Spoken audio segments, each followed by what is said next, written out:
Estamos de volta aqui no canal Viver Brasil, é o nosso AgroB no Ar. Pois é, e hoje a gente está falando sobre a produção de arroz, entendendo um pouquinho o mundo do que a gente consome quase todos os dias, né?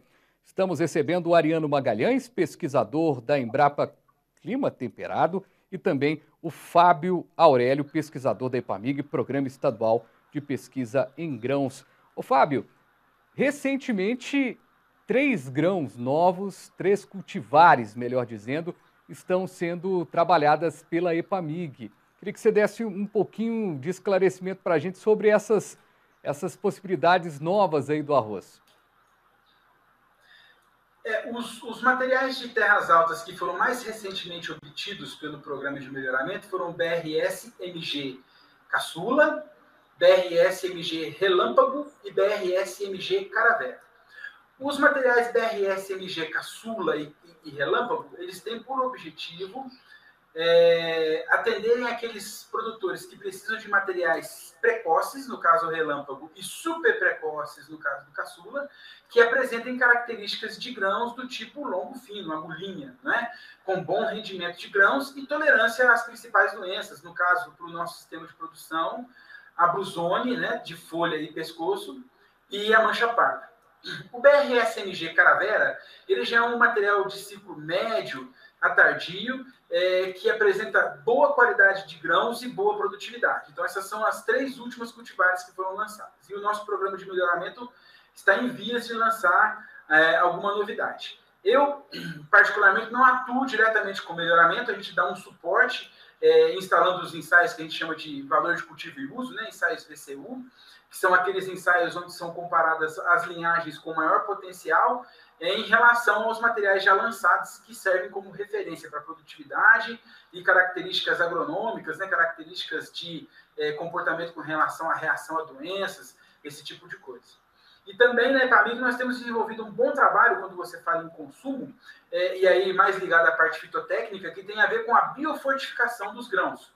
Essa biofortificação ela pode ser obtida através do melhoramento genético, ou seja, você ter plantas que tenham maior capacidade de absorção e acúmulo de nutrientes interessantes para a alimentação humana, mas também a biofortificação agronômica, que é aquela obtida através do manejo, né, principalmente o manejo de nutrição, né, fornecimento de adubos por via de solo ou foliar. E nós temos conseguido bastante sucesso na biofortificação com zinco, selênio e iodo. Inclusive, nós conseguimos obter o primeiro arroz biofortificado com iodo no Brasil. E auxiliamos, através de uma rede de trabalhos internacional com a Universidade Federal de Lavras e a Universidade Sabancı da Turquia, na pessoa lá do Dr. Ismail Kakmak e aqui do professor Luiz Roberto Guilherme, nós atuamos no programa Harvest Zinc, onde nós testamos uma série bem grande de fertilizantes que são aplicados na cultura do arroz com o intuito de obter arrozes com maior qualidade nutricional para o ser humano. E por falar em qualidade nutricional, Ariano, no trabalho da Embrapa, né, vocês, tanto a Embrapa quanto a EPAMIG, vocês estão ali sempre de olho no melhoramento dos grãos e tudo mais. Agora, essa combinação arroz e feijão, que já foi mais, viu? Infelizmente, pela questão econômica, cultural, mudou um pouco. Hoje as massas ocuparam um pouquinho do espaço, mas o arroz e feijão é o prato, o arroz com feijão é o prato brasileiro. Isso, de uma maneira geral, faz com que as pesquisas para biofortificação, para melhoramento, caminhem juntas também ou é só impressão de quem consome?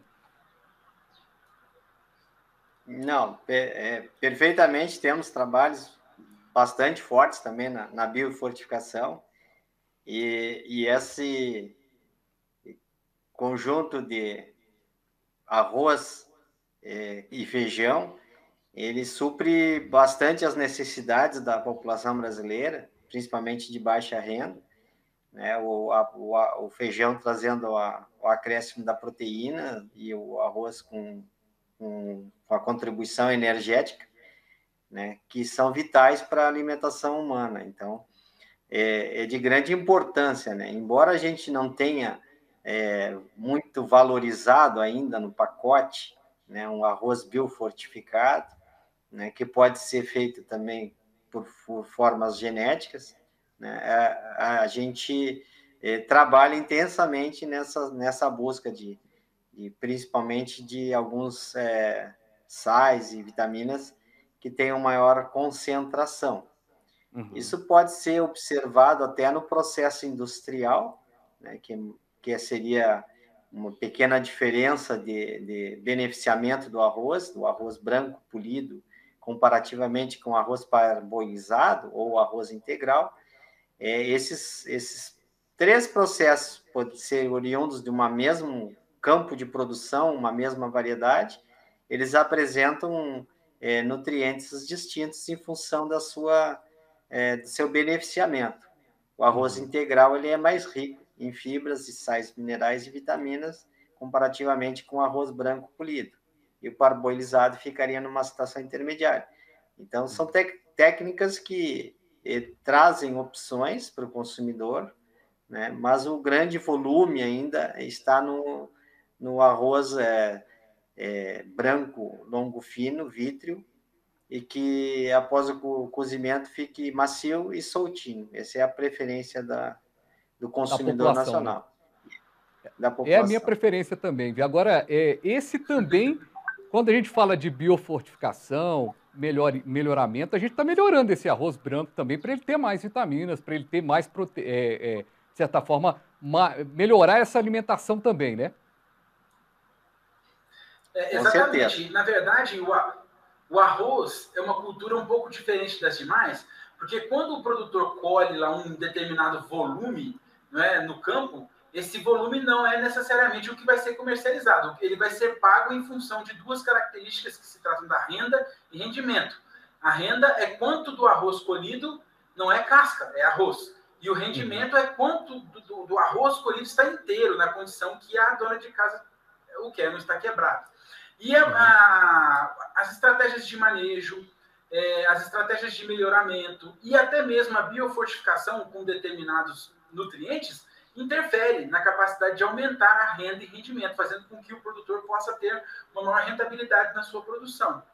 E é muito interessante essa fala do Dr. Ariano, porque as pessoas muitas vezes consomem o arroz integral, dizendo que o arroz integral engorda menos. Não é só isso.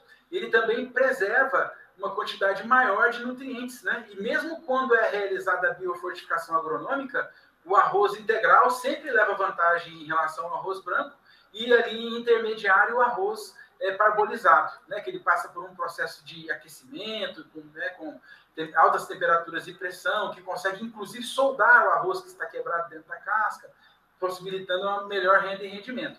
A cultura do arroz é uma cultura apaixonante, porque ela é desafiadora tecnicamente. O técnico, né, o agrônomo que conduz o campo de produção de arroz, de pesquisa de arroz, ele tem que ter uma boa capacidade técnica de trabalho, porque não é uma cultura das mais simples. E, ao mesmo tempo, ela contribui fortemente no social e no econômico do nosso país. Então, é importante que se transmita para a população essa mensagem de que é um trabalho de muito valor e que precisa ser valorizado e reconhecido. Então, quando a Embrapa e a Ipamig estão ali com seus campos envolvidos no melhoramento e desenvolvimento de tecnologias para a produção de arroz, nós estamos falando da capacidade que a nossa população tem de se alimentar com quantidade e qualidades adequadas, não é? Então, é preciso deixar essa mensagem aqui também. Muito bom. Pode ser mais nutritivo, mas eu continuo gostando do arroz branco, viu? Eu acho que vocês também, viu? Se eu perguntar aqui, o mais gostoso é o arroz branco, hein? Eu acho, hein? Vou fazer uma pergunta aqui para vocês, mas eu quero que de certa forma, Ariano, o senhor complemente, que o senhor ia complementar a fala do Fábio? Não, é exatamente o que o Fábio comentou. A questão toda, o arroz ele exerce um papel social muito importante, né? Ele é uma das culturas que tem o maior apelo para minimizar a fome mundial. Isso aí é um fator até mundial. E socialmente falando, é um alimento barato, de fácil acesso, né? E que rende para a população. Então, como tu disseste que diminui-se um pouco a o consumo de arroz no Brasil, Uhum. mas isso tem muito a ver com o aumento da renda familiar, né? Então, quanto mais poder aquisitivo, a gente vai substituindo por outras guloseimas, às vezes não tão nutritivas, né? E aí vamos para as massas, para os produtos industrializados, chips, pizza, né? A farinha de trigo entra muito. E o arroz, ele é um alimento muito saudável. Arroz com feijão, ele supre bem a alimentação do brasileiro. Isso é muito bom. Gente, eu separei um vídeo aqui, até do Ministério da Agricultura, falando sobre o zoneamento agrícola de risco climático do mapa, para a gente poder mostrar aqui para o telespectador, para a telespectadora, um pouquinho do que é o trabalho desta produção. Vamos acompanhar.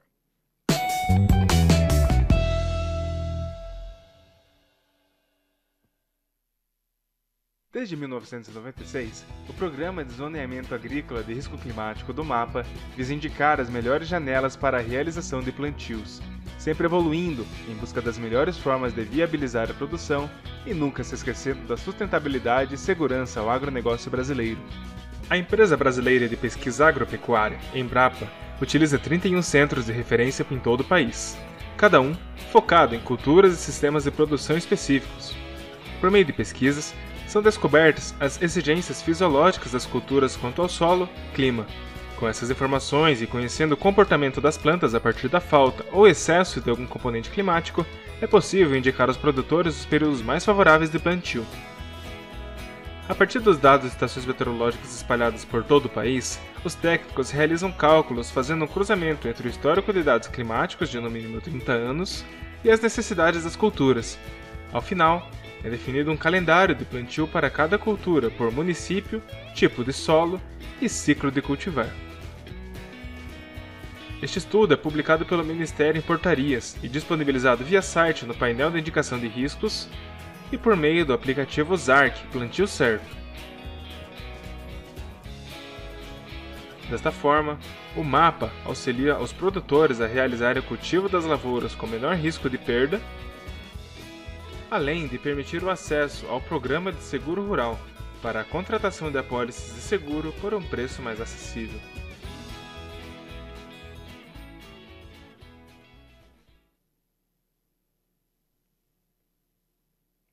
Tá aí o vídeo do Ministério da Agricultura. Gente, eu coloquei tudo isso para perguntar para vocês a safra do arroz, né? A gente vai pensar, e tem os calendários e tudo mais. Com todas essas cultivares, com todas essas diferenças de forma, existe também diferença do plantio, mas existe diferença também da colheita? Explica para a gente. Vou começar primeiro com você, Fábio. Bem, quando a gente fala de arroz de terras altas, o tradicional é que a gente tem um cultivo que inicia ali meados do mês de outubro, né, um semeio ali, que vai ser feito até o início de dezembro. Então, a gente estaria semeando o arroz no período chuvoso. Entretanto, é uma proposta, tanto da Embrapa quanto da EPAMIG, tentar desenvolver cultivares e desenvolver estratégias de manejo para que o arroz possa entrar no que a gente chama de segunda safra, ou safrinha. Seria um cultivo ali de meados de janeiro, início de fevereiro, até o final de fevereiro, após a colheita das lavouras de soja precoce, principalmente. Mas o cultivo tradicional ele ocorre no período que a gente chama de período de águas, né? Mesmo o arroz, que é cultivado sob pivô central, né, com irrigação suplementar, ele é cultivado hoje tradicionalmente nesse período do final do ano, de outubro em diante, né? Com a colheita lá mais para frente, em março, abril, até maio, dependendo do ciclo da cultivar e a época de semeio. E aí, essa irrigação entraria como uma irrigação complementar mesmo, para ser realizada nos momentos de maior déficit hídrico, maior estresse para as plantas, porque o arroz de terras altas é muito sensível à falta de água. A duração aí, então, varia entre 100 e 140 dias para a maioria das cultivares? Essa é a informação, Exatamente. Né? Então, você tem esse momento do arroz que conquista o brasileiro, que conquista todo mundo. Gente, para fechar, estamos no finalzinho mesmo do programa. Estamos ainda no início do ano. O ano nem começou, né? Porque ainda não começou o carnaval, né? Depois do carnaval que o ano começa no Brasil. Expectativa de mais pesquisas aí na Embrapa do que diz respeito ao arroz. Outras cultivares também sendo trabalhadas, Atlanta, outros caminhos. A gente tem um ano rico aí para o arroz? Assim, ó, nós gostaríamos de registrar que na safra passada nós tivemos a maior média de produtividade de arroz obtida aqui no Rio Grande do Sul. Foram mais de 9 toneladas por hectare, a média do estado. Isso aí nos coloca como uma das regiões mais produtivas, no caso, no mundo, essa produtividade. Isso aí tem a ver com a genética e com o ambiente que foi extremamente favorável, e fora a qualificação e tecnificação das lavouras que os produtores têm feito as recomendações técnicas que a pesquisa tem indicado. Então, isso é um fruto, né, que está sendo demonstrado do quanto de investimento que a pesquisa dá de retorno à sociedade. E nessa safra, né, por questões climáticas, nós vamos ter uma produtividade um pouquinho mais abaixo, mas a questão climática ela independe muito do fator que a gente possa exercer, né, como ponderante na produtividade. Mas, assim, Fábio, é um retorno. Perfeito. Fábio, 30 segundos. O que esperar do arroz em Minas Gerais? A gente pode melhorar a produção com essas pesquisas todas, voltar a ter uma produção maior em Minas? Qual que é a sua análise? Oxalá consigamos estabelecer sistemas de produção mais modernos, onde a gente consiga inserir o arroz nos pivôs centrais, em sucessão à soja, na segunda safra, talvez trabalhar um pouco mais junto à agricultura familiar e possa Minas Gerais voltar a ter uma maior relevância no arroz. E aproveitando para te agradecer, Fabiano, já que você tem interesse também no tema do feijão, que, assim que possível, você possa nos dar a oportunidade de falar também sobre feijão, que é uma cultura com a qual nós também trabalhamos aqui, tá? E com a qual temos estreita parceria também com a Embrapa. Agradeço muito a oportunidade, viu? Claro, já está marcado, vamos marcar isso logo lá, aproveitar que mandar um abraço para a Fernanda, assessora de comunicação da EPAMIG, muito parceira. Aliás, esse programa ele é resultado de uma parceria com todo mundo, com o sistema público, privado, o empresariado, o agricultor, todo mundo faz com que esse programa seja realmente uma divulgação do agronegócio mineiro e brasileiro. Um abraço para vocês dois, um abraço para você que me assiste, onde você estiver. Estou muito feliz que você está aqui acompanhando o nosso programa. Continue compartilhando essa ideia. AgroB, o nosso jeito diferente de falar de agronegócio, de agropecuária, de agricultura. Um abraço, bom carnaval para quem é de carnaval, bom descanso para quem é de descanso. E a gente se fala aqui no canal Viver Brasil.